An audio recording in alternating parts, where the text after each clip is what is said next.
Right friends, welcome back to LearningSpace. This is NCERT Basics.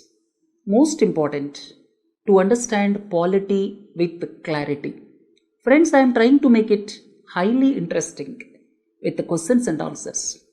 Before going into the lecture, a small announcement from today, that is from 5th April 2021, we are launching two exclusive YouTube channels. One is LearningSpace IAS. Second one is LearningSpace Banking. And I would like to tell you one important aspect. Every day at 6 p.m., high impact modules will be uploaded. One module each day. That means from Monday to Saturday, every day at 6 p.m., high impact, exclusive, most important modules will be uploaded. A module every day. That will be separately in LearningSpace IAS, LearningSpace Banking, and these modules will be highly beneficial to you. Another important aspect is they will remain there permanent. Right? So friends, enjoy these two channels. Subscribe to these two channels, LearningSpace IAS and LearningSpace Banking. Watch out for evening 6 p.m. modules. And another important thing is, as far as this NCERT Basics are concerned, all the modules will be available in YouTube IAS channel. Friends, please subscribe to these two channels depending on your requirement. Friends, look at the NCERT Basics. I am trying to make it interesting with questions and answers and give your honest feedback. First question is, what is a constitution? Why do we need a constitution? Friends, let me tell you with simple example. There are 5 members in a family. It becomes very difficult for all the 5 members to come to a consensus. When there are 135 crore people, how to manage these many people? Proper systems of governance are to be established. Friends, this talks about rules. This talks about how we are to be governed. This talks about our moral identity, our collective identity, our national identity. What are the powers to the center? What are the powers to the states? Who will govern in what way? And at the same time, moral identity. What is moral identity? Moral identity means when I say there is a prohibition of untouchability, that means it indirectly tells us there is a right to equality, and various exploitations, various discriminations, when they are banned, it tantamounts to seeing the people all at par. So friends, moral identity is inbuilt as far as Indian Constitution is concerned. Next important question I am answering. Are the constitutions always written and codified documents? Friends, please remember, some of the questions are in general and majority of the questions pertain to Indian Constitution. Please understand the difference. This is second question. I am talking about, are the constitutions always written and codified documents? Friends, most of the times they are written and codified. And another important aspect, as I have already told you, more than rules and regulations, constitutions talk about the values, morals which the nation stands for. It is evident the way, or you can say it is understood from the spirit of the constitution. I will come to it a short while from now. And if you look at the British Constitution, it is not codified. It is interpreted from previous judgments, from previous conventions. So most of the constitutions are codified and written, but there are exceptions. Next important aspect is, do the democratic countries have only the constitutions? Friends, even the autocratic rulers, or you can say the dictatorship countries, will also have constitutions. But the important aspect to note here is they can easily be subverted. Subverting the constitution is very easy. Friends, now you can recollect what is happening. The discrimination of the Kurds in Turkey, discrimination of the Uyghurs in China, right? And you can quote any number of examples. In spite of the constitutions, in spite of the laid down governance rules, but subverting the constitutional spirit, that happens in several countries. Look at the next one. Why people say that most prominent feature of any constitution is to save us from ourselves. What is the meaning of this? Saving us from ourselves. Let me tell you simply, we elect the government. After that, if the government is resorting to arbitrary arrests, you see, we elected with the universal adult franchise the government. Subsequently, if the government resorts to arbitrary arrests, oppression, then it is saving us from ourselves. That means governments should not have such arbitrary power. If they have arbitrary power, what happens? Oppression that takes place. So friends, the most important feature of any constitution is to protect us from ourselves. That means if you look at the preamble, it talks about we the people. That means whatever happens in this country, that means the constitution, if you see, that is given to ourselves by us. It is not imposed by anyone. And at the same time, not only subversion of the constitution, but at the same time, they should not intrude into my inviolable space. It should not affect my fundamental rights. So friends, the sanctity of the constitutions, most important is to protect us from ourselves. Or you could say to protect us from the tyranny of the state. There are several other features. I will come to them a short while from now. Then, what is letter and spirit of the constitution? Friends, letter and spirit. I will tell with one example. Here you see, mother is scolding the daughter. Daughter has done something wrong. Mother is scolding the daughter. What is letter? Letter in this case is scolding by the mother. But what is the spirit?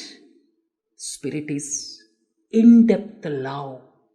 Because of in-depth love of the mother and daughter, she is scolding. So if someone sees, they feel that she is unnecessarily scolding. But the intent, the spirit, that is, the mother has got unfathomable love on daughter. Friends, letter and spirit of the constitution, what is the meaning of this? The meaning is certain features are there you cannot change. And the judiciary rightly interpreted basic structure of the constitution. If you look at secularism, if you look at federalism, if you look at representative democracy, these are all the features, basic structure. Right? I told you with simple example, basic structure, not at all mentioned in the constitution. But how the judiciary interpreted? Judiciary interpreted because of two ways. One is by reading the intent of the constitution. Just look at this picture. Here the intent of the mother is great love for the child. Spirit of this scolding is great love for the child. So if you look at the entire constitution, in the constitution, though basic structure is not mentioned, but judiciary said basic structure, that cannot be altered. Parliament has no power to alter the basic structure. So friends, basic structure doctrine which got emanated through Keshwananda Bharati judgment of 1973, that is after reading the intent of the constitution, after reading the letter and spirit of the constitution. Right? Look at the next one. How do you differentiate the state and the government? Friends, what is the state? Don't get confused with the state government. I am not talking about state government or central government. State means all of us. That means 135 crore people. Sovereign territory of around 32 lakh square kilometers. This constitutes state. And we, the people of the nation, gave us the constitution. So, state means much, much higher entity. It constitutes permanent entity, very, very important. Permanent entity, that is of the geographical area, and which constitutes people's wishes, people's ambitions. So friends, the state is much higher. When you look at government, that is, you can call it interchangeable for the executive, or you can say, to be specific, state. If you look at India, the state functions are divided among judiciary, then executive, legislature, and several autonomous bodies.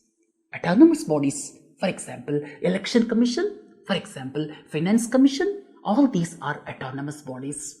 So friends, state is, that is a sovereign entity.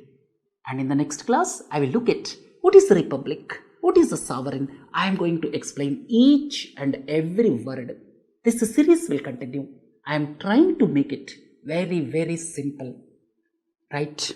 Then I think you have understood. What is the differentiation between state and the government? State is the sovereign entity, permanent entity. It reflects the aspirations of the people and it reflects the sovereignty in totality. And under it, that means how to maintain that sovereignty, how to maintain the aspirations of the people, how to maintain the fulfillment of the goals and objectives, various organs, there is a distributed power, right? So that is the difference between state and government. And most of the times when people say government, they are referring mostly to executive, right? Then is constitution supreme or parliament supreme? Friends, constitution is supreme. Why? There are several reasons for it. First and the foremost reason is constitution says how the parliament is organized, how the parliament is to function, what are the responsibilities of the parliament. All these are codified in the constitution. Constitution is supreme. And you may have a doubt, why can't it be parliament? Because parliament has got the limitations. Parliament can alter the constitutional articles, no doubt about it. But there are some limitations for the parliament. What are the limitations? First and the foremost is, power is not absolutely given to parliament. It is distributed between parliament and the state legislatures. That is the first point. Second point is there is judicial review. Right? Judiciary can review the decisions of the parliament. Third important aspect, please do not forget, that is with regard to, it cannot alter the basic structure. Right? Like that, there are limitations for parliament. But constitution has written the rules, constitution has written the articles, how the parliament has to function. So therefore, constitution is supreme. There is no second thought about it. Right? And there should not be any question of either judiciary is supreme or parliament is supreme. You should not have such a type of thing. Everybody, the distributed power with checks and balances. That is the beauty of Indian constitution. Checks and balances prevent subverting of the constitution. Recent example I will tell you.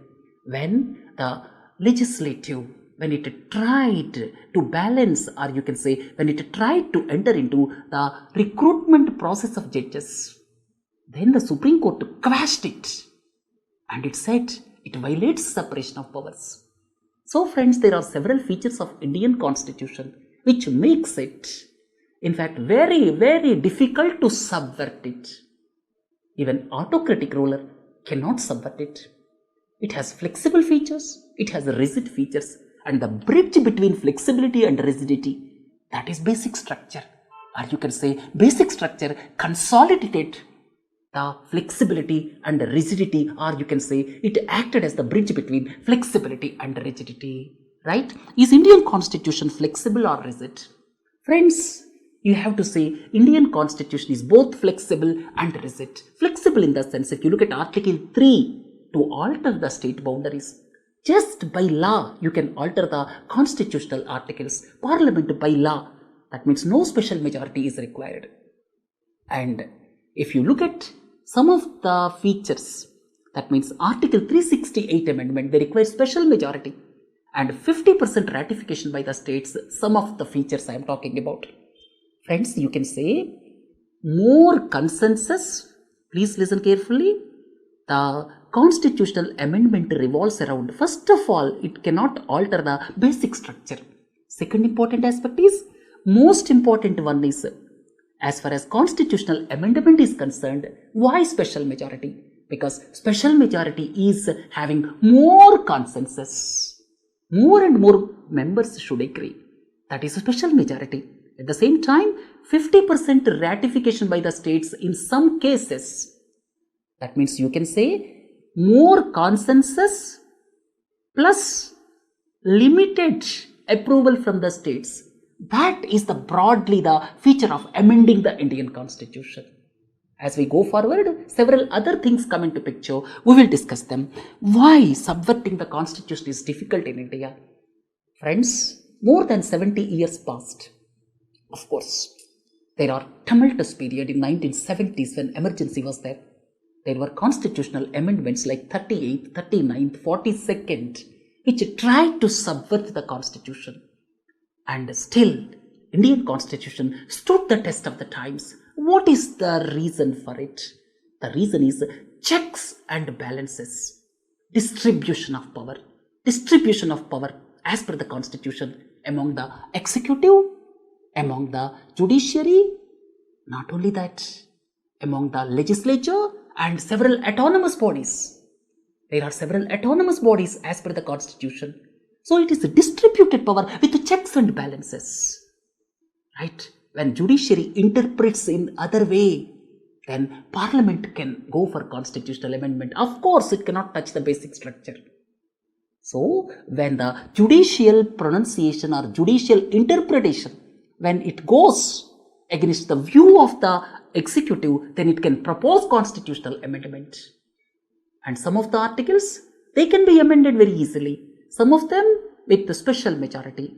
So, therefore, for several of the articles, except basic structure, it is easy to amend the Constitution with the special majority. Right? So, therefore, subverting the Constitution is difficult in our country because of the simple reason it is inbuilt with the checks and balances, judicial review, basic structure doctrine. Like that, there are several features of checks and balances. That's why no organization, or you can say neither the executive nor the judiciary nor the legislature, they were given absolute power. It is inbuilt with checks and balances. Not only that, it is distributed among several other organs. Because of that, subverting the Indian Constitution is really difficult. Then, what do you understand by tyranny of the majority? I talked a short while ago about tyranny of the state. That means we, the people, are dedicating ourselves to the Constitution. After that, we are electing our Lok Sabha members. After that, Lok Sabha members elect the Prime Minister. If the government, or you can say if the executive, is resorting to arbitrary arrests, that is tyranny of the state. Friends, for that only, inviolable space is created, or you can say fundamental rights are created. Tyranny of the state. At the same time, tyranny of the majority. That means, let us take for example, in a village, there are 100 houses. 99 houses belongs to one particular religion. One house, other religion. If that person is not allowed, if that housemates are not allowed to practice that religion, that is tyranny of the majority. Quite often you see in countries like Pakistan, in countries like Bangladesh, several times you see the tyranny of the majority, right? Majority oppression on the minorities. The state should take care of that. That is the most important feature. So friends, most important features of the constitutions are to protect us from ourselves. That means state should not use arbitrary power. At the same time, to protect us from the tyranny of the majority. Look at the next one. Name the feature which was adopted by the Constituent Assembly even without a debate. For most of the features, there was debate, there was consensus, sometimes there is a division, and all the Constituent Assembly debates are open to public. And the most important aspect is only one feature. That means universal adult franchise. That was decided without debate. You see, the advanced countries like USA, UK, they took long to give universal adult franchise. So friends, the constitution makers, they were having no second thought about giving the universal adult franchise from day one. This is the beauty of Indian constitution without a debate. They put a lot of faith on the common man, right? Then has the Constituent Assembly started from the scratch? This is wrong. In fact, there was no need for them to start from the scratch. Why? Because objectives resolution. That means in the objectives resolution, which was presented to the Constituent Assembly by Pandit Jawaharlal Nehru, it in fact put forth the ideals of the nationalist leaders. That means the nationalist leaders, they came to the conclusion how India should look like. India should be sovereign, India should be secular, all these things they brought to objectives resolution. So here, because of the objectives resolution, they need not start from scratch. Of course, they have taken several provisions from various countries. They have taken several provisions from 1935 Act. So you can say they didn't need to start from scratch. Next one is, what do you understand by public reason, which you quite often found in the Constituent Assembly debates. Friends, today's television debates, they should learn a lot from this term public reason. In the Constituent Assembly debates, the most important aspect is this public reason. Public reason means when you are disagreeing, you have to tell the reason. That is public reason. Rational public reason, that was the criteria behind these Constituent Assembly debates. Then, why the Constitution is called a living document? Friends, all of you are familiar. Constitution is called living document. I will tell you with simple example. Examine the situations prior to COVID-19. Prior to COVID-19, we used to roam around. In fact, we loved to move around in the crowded places like shopping malls. COVID-19 came. We were restricted to the houses. Now also, there's a social distancing, hand hygiene, all these became the buzzwords. That means we are responding to the life experience. Depending on the situation, we are modifying ourselves. Our lifestyles are getting modified. Precisely that is the reason why it is called living document. Friends, as and when some need arises, some modification is done, some alteration to the constitution is done. So it, in fact, lived up to the expectations depending on the need. When the government felt there is a need for introducing powers to the local bodies, then came 73rd, 74th Constitutional Amendment. Friends, when the government felt people are maturing at 18 years, so the voting age is to be reduced from 21 years to 18 years. Then came 61st Constitutional Amendment. Look at 52nd and 91st Constitutional Amendments. They talk about anti-defection. That means to come out of this Ayaram, Gayaram culture. So like that, as and when the need is there, now 10% quota for the poor, then GST. All these are classic examples of Constitution saying it is the living document. The meaning of living document is responding to the experience. Then, what is inviolable space in the Indian Constitution? Inviolable space is nothing but fundamental rights. Friends, why fundamental rights are required? Just, I will tell you with one example. Except your close family members, you don't allow anyone to come within almost 3 feet of you. If anyone comes almost close to you, somebody, some unknown person to you, if he is coming close to you, too close to you, you will be embarrassed. Similarly, the state that should not come close to you, there is some inviolable space. Certain rights I need.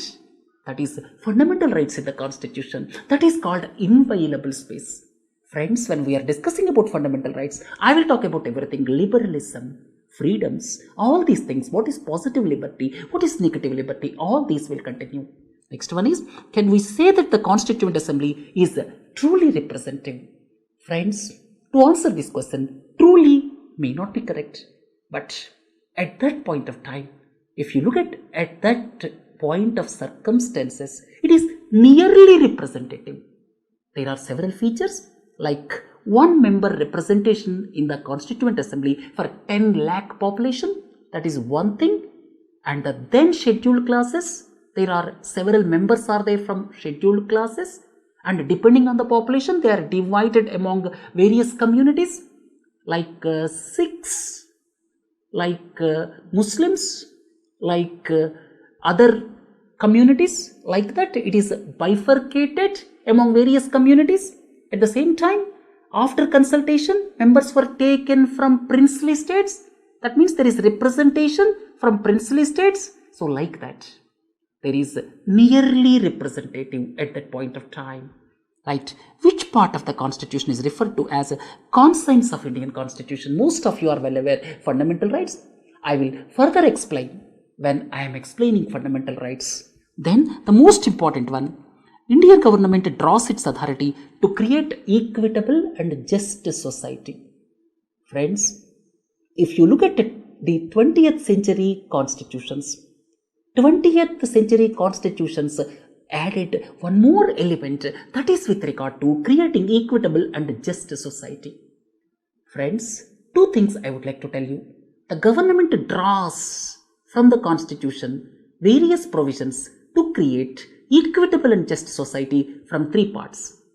One is the preamble. Just look at the preamble. You read the statement of the preamble. In fact, the intent of the Constitution is clearly known. It talks about creation of equitable and just society. Second is fundamental rights, of course. Third one is directive principles of state policy. And friends, if you look at Indian Constitution, some critics say Indian Constitution is probably weak as far as equitable and just society is concerned. Why? How can you say that?